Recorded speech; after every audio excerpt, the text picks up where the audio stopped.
somebody help, not just anybody help. You know I need someone help. When I was younger, so much younger than today. Okay, we'll start off with nonpolar bonds. This is where two atoms of the same element are bound together. The bond between the two atoms is shared equally, and this is due to the fact that both atoms have the same electronegativity or greediness for electrons. Some examples of nonpolar bonds would be hydrogen bound to itself, to another hydrogen, H2. And another example is F2, where fluorine is bound to fluorine. Since fluorine is bound to itself, the electronegativities are the same, and it's a nonpolar bond. Polar bonds, you have a bond between two different element atoms. In this case, the bond is not shared equally, and this is due to electronegativity differences between the atoms, since they're both different elements. We'll look at some examples of these. We'll start off with CH. In that bond, the carbon is more electronegative than the hydrogen, and so you get a bond that is polar. You can also see another one here is HF, which forms the hydrogen fluoride molecule, which is a definitely polar molecule. Now, if we look at nonpolar molecules, again, not the bonds, but the molecules, this is when dipoles cancel.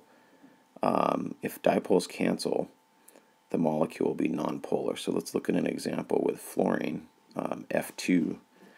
You have two F's bound to each other. They have the same electronegativity, and we draw these arrows, which are called dipole arrows. And you can see that there's a head of the arrow which is negative and the tail which is positive, and each of those arrows is canceling out the other. And so two fluorines, those dipoles, or that movement of the pull on the bond, will equal out in fluorine. They'll basically cancel each other out, which makes the molecule nonpolar. Another example of this is CF4, carbon tetrafluoride. And as we draw the molecule, carbon's in the middle, and there's four fluorines outside of the carbon. And if we draw the dipole arrows for this guy, the dipole arrows are pointing to the more electronegative fluorine.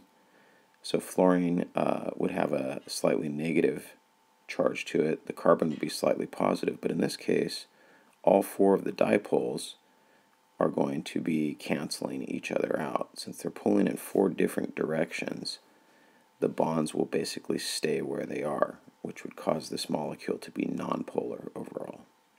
Polar molecules, a little bit different. The dipole moments do not cancel, and the electrons are not distributed evenly in the molecule, even though molecules are neutral. So here's an example of H2O, water.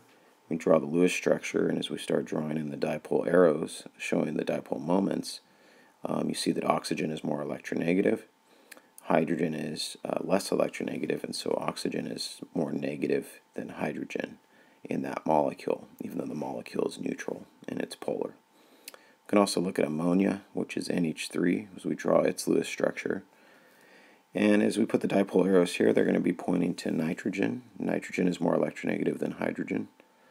And so you're going to end up with it being slightly negative as we draw these in, and hydrogens being slightly positive.